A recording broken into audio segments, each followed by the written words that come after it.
আলহামদুলিল্লাহ ফাইনালি কিন্তু তরি ধরেছে গাছে, এই তো দেখা যাচ্ছে। ফার্স্ট টাইম ছাদে তরি লাগিয়েছি, আর এর শেপটাই কিন্তু দেখতে অনেক সুন্দর লাগতেছে আর কি। তো প্রথমে কনফিউজ ছিলাম যে আসলে হবে কি হবে না। তো এখানে কিন্তু অনেকগুলো ধরছে এবং এখান থেকে একটা ডাল বের হয়ে কিন্তু এই যে এই মাথার দিকেও চলে আসছে। এখানে ধরেছে, যে এই পাশে ধরেছে। আলহামদুলিল্লাহ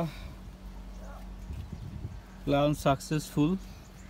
যেহেতু ছোট করে একটা জানলা দিয়েছিলাম, আর এখানে কিন্তু মাশাআল্লাহ অনেক সুন্দর তরি ধরেছে। আর দেখা যাচ্ছে বেশ অনেকগুলাই কিন্তু তরি ধরেছে। এই যে এই পাশে, যে এখান থেকে দেখা যাচ্ছে ছোট একটা, এই যে পাশের ডালে, হ্যাঁ এই তো,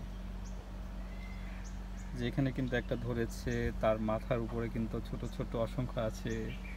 এই যে এখানে কিন্তু অসংখ্য তরি আছে এবং ফাইনালি এটা কিন্তু অনেক বড় হয়েছে এবং দেখতেও কিন্তু অনেক সুন্দর লাগতেছে আর কি। আসলে আই এম সো এক্সাইটেড। এর আগে কখনো এরকম গাছ লাগানো হয়নি এত ছোট পরিসরে, এত ছোট জানলায়। আর এই পাশে যে গাছটা হয়েছে শাসিলাও, তো এটা মেবি হচ্ছে পাখি খেয়ে গেছে ডাল, মানে কচি ডাল, এই জন্য এটা আর বাড়তে পারে নাই। তো এখন দেখা যাক তরিগুলা কেমন বড় হয়, যেহেতু ফুল চলে আসছে এবং ধরছে। সো এখন বোঝা যাবে যে আসলে খুব ইনশাল্লাহ খুব দ্রুতই বড় হবে। এই যে শেপ কত সুন্দর লাগতেছে দেখতে আর কি, মিনি তরি।